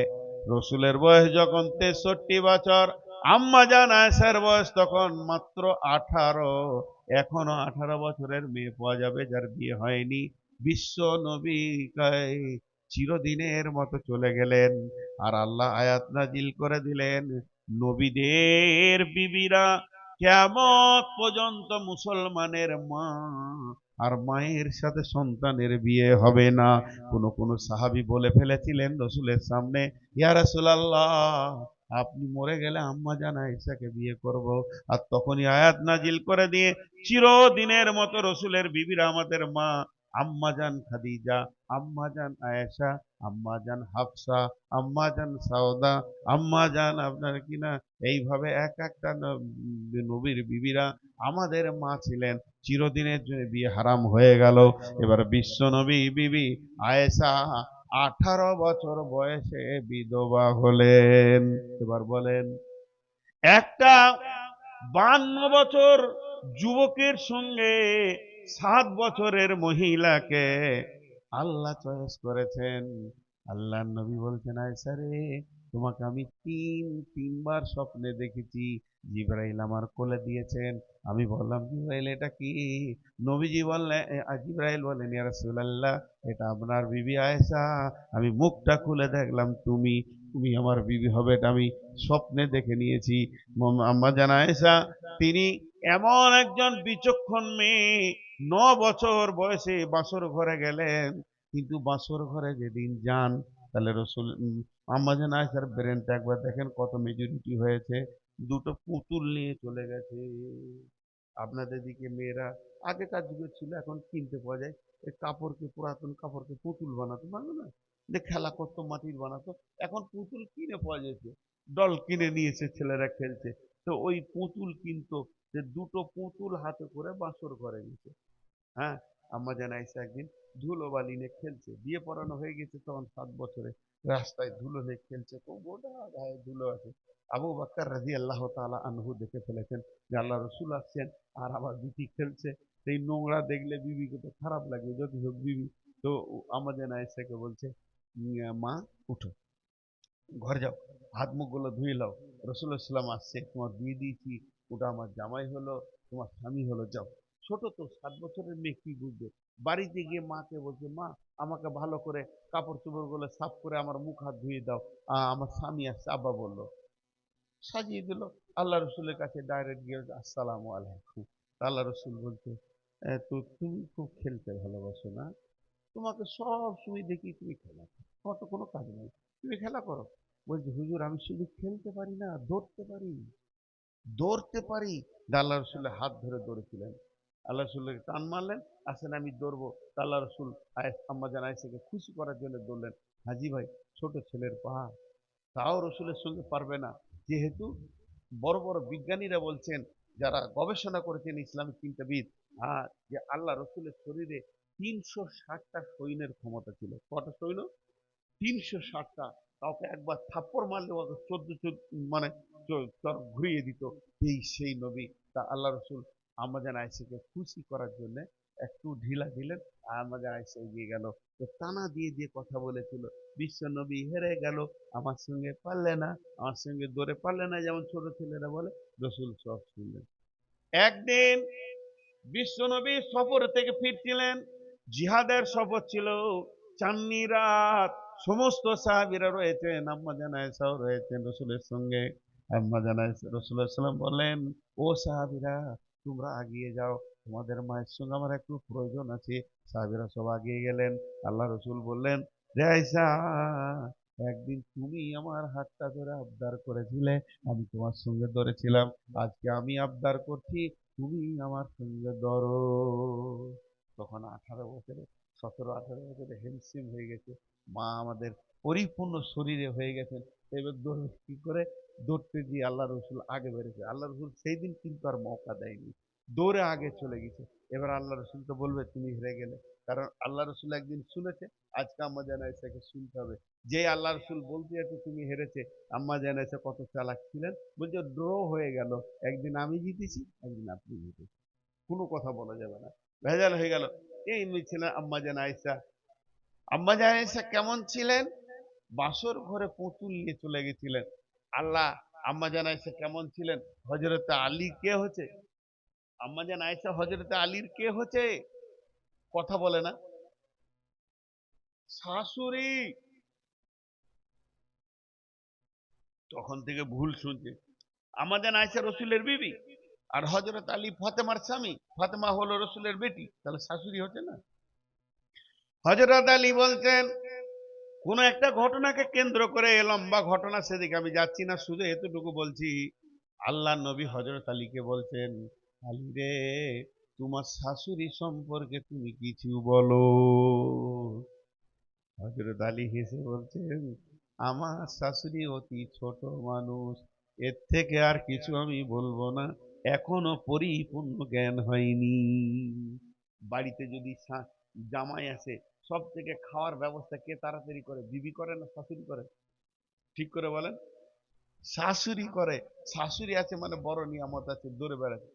হযরত আলী বলছেন, আমি আপনার ঘর বেড়াতে গেছি, আমার শাশুড়ি মা আয়েশা আমাকে রুটি বানিয়ে খাওয়াবে, এর জন্য তাড়াহুড়ো করে রুটি নিয়ে বসেছে। রুটি এমনি করে গুনছে, এমনি করে আটাটা টিপতে টিপতে আটার ভিতরে হাত ভরে দিয়ে ঘুমিয়ে গেছে। ছোট মানুষ তো। ওইদিকে বকরিতে আটা খেছে। তাহলে কেমন শাশুড়ি? একদিকে আমার শাশুড়ি আটা মানে গোঁদে আটাকে মাখায়, আর একদিকে ময়দা মাখায়, একদিকে বকরিতে খাইতে আমার শাশুড়ি। কিন্তু আপনাদের কাছে আমার প্রশ্ন, এই 9 বছরের 7 বছরের মেয়েটাকে 53 বছরের যুবকের সঙ্গে আল্লাহ কেন পছন্দ করলেন? বলেন। 53 বছরের যুবক আর 9 বছরের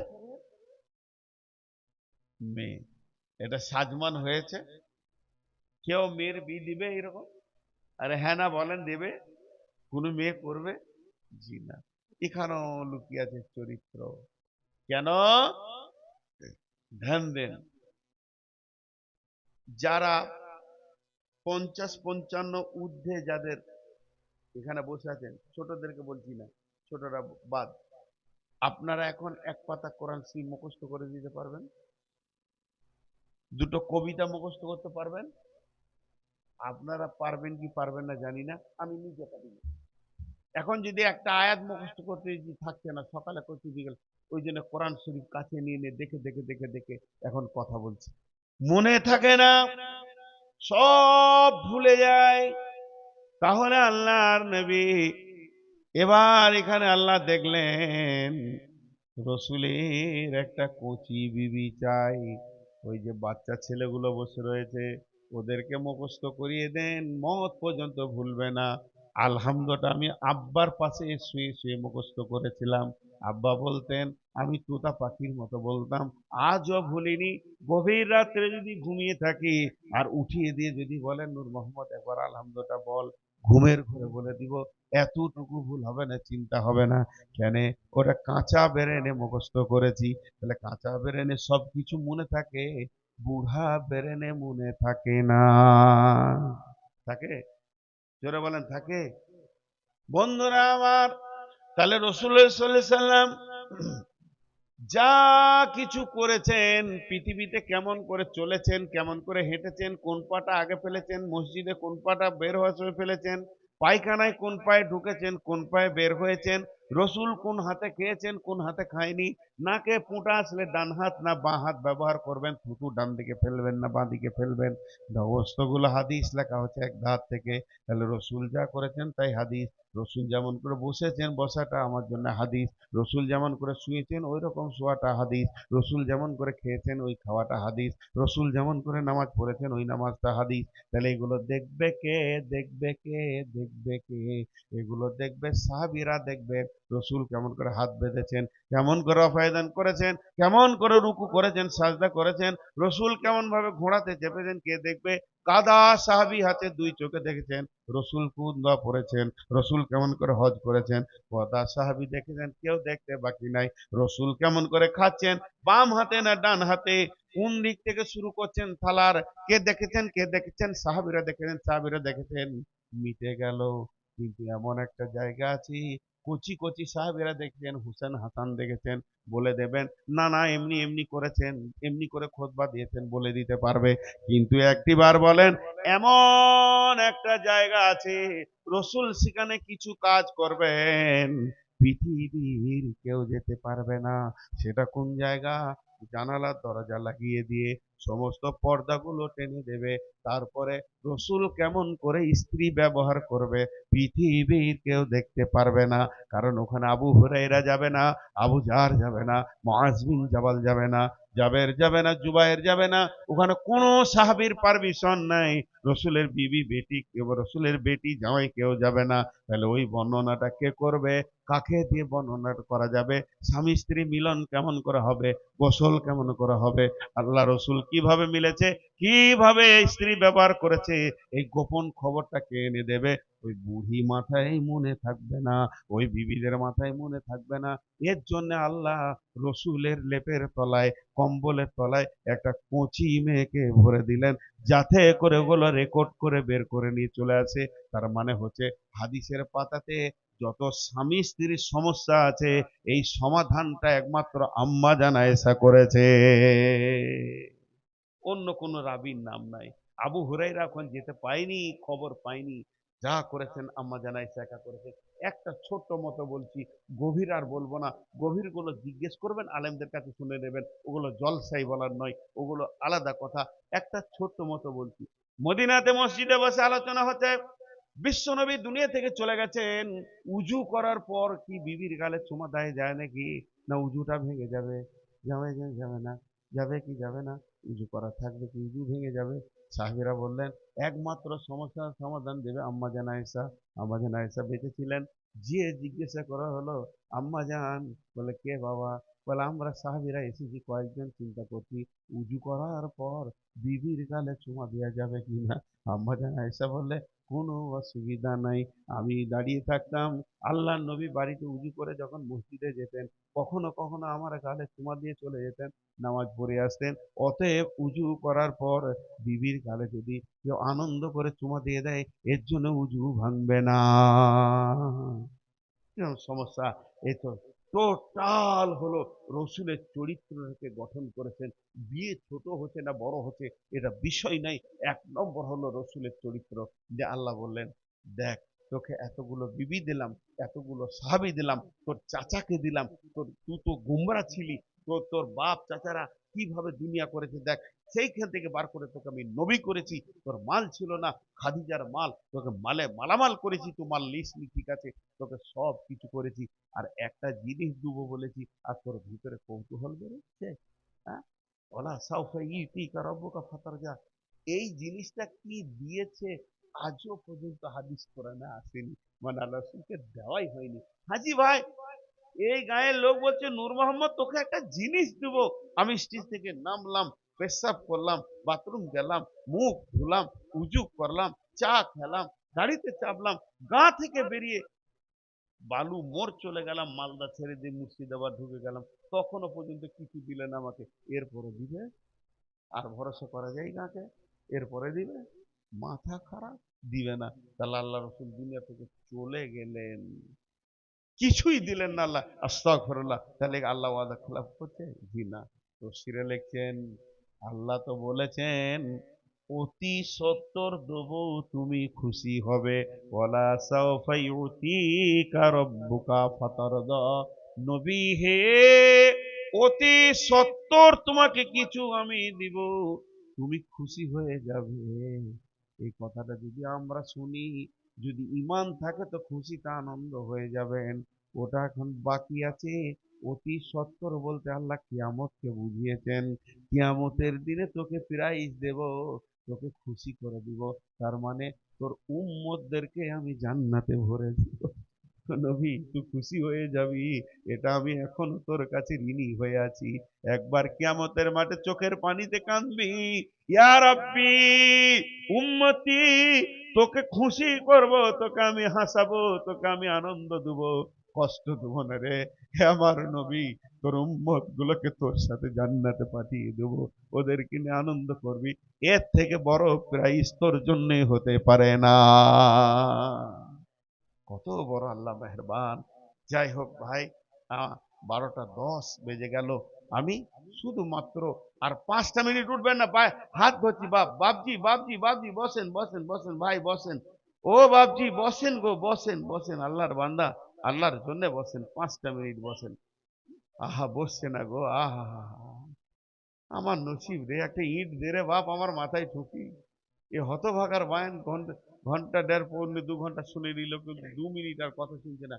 5টা মিনিট আপনাদের কাছে ভিক্ষা চাইছি, টাকা চাই না। 5টা মিনিট দু হাত দেখাচ্ছি বলে 10 মিনিট লয়, এই 5 মিনিট চাইছি, 5 মিনিট, 5 মিনিট উঠবেন না। এই 5 মিনিটে মসজিদকে কে কত দিচ্ছেন দেন একবার, আল্লাহর হস্তে। কে আছেন না, হবিবুর ভাই সব টিউশনে চলে গেছে, ও যাই নিয়েছে। আপনার একবার এই 5 মিনিটের ভিতরে কোন আল্লাহর গোলাম আছেন মসজিদের জন্য 10,000, 5,000, 2,000? আর মোহাম্মদ নূহ আলম 50,000 টাকা দান করতে ফোন পেতে দিয়ে দিয়েছেন। আর কে আছেন ভাই আমার? নূহ আলম দিয়েছেন 50,000, ইমরান 2,000। একসঙ্গে দোয়া করে দেবো। দেখেন, আমি 5 মিনিট টাইম নিয়েছি। আমি যদি 6 মিনিট করি, আপনারা আমাকে বলবেন 6 মিনিট করবেন। আফফান 2,000, 6 মিনিট করব না, আমি 5 মিনিটই দোয়া করবো। দেলোয়ার হোসেন 1,000। আর কেউ আছেন ভাই আমার? যিনি টাকা দিবেন উনি উঠে আসবেন, কিন্তু চলে যেন না বাপ। হাত দুলো ধরছি, এই গরিবের কথাটা শুনেন। যিনি টাকা দেবেন উনি উঠে আসেন। জি, আর কত হাতে ধরবো রে বাপ? এনামুল 500, নিজাম 500, সাইফুদ্দিন ঠিকাদার 5,000। জি, আর কেউ আছেন? আল্লাহর বান্দা, রসুলের উম্মত, চলে যান না, আল্লাহ মাফ করুক। এক জায়গায় বলছি জেন না জেন না জেন না, আর ও বিচার, আমি বদ্ধ করি না, আস্তাগফিরুল্লাহ, ও বিচারা তাড়াহুড়ো করে সাইকেল চালাতে গিয়ে ঢালে রাস্তায় পরে নাক ফেটে গিয়েছে, সুজা হাসপাতাল গিয়েছে, 12 দিন পর বাড়ি আসছে। 2 মিনিট সহ্য করলে না, 12 দিন পর বাড়ি এলো। হ্যাঁ, আইনুল হক 1,000 টাকা দিয়েছেন, মাশাআল্লাহ। আর কে আছেন?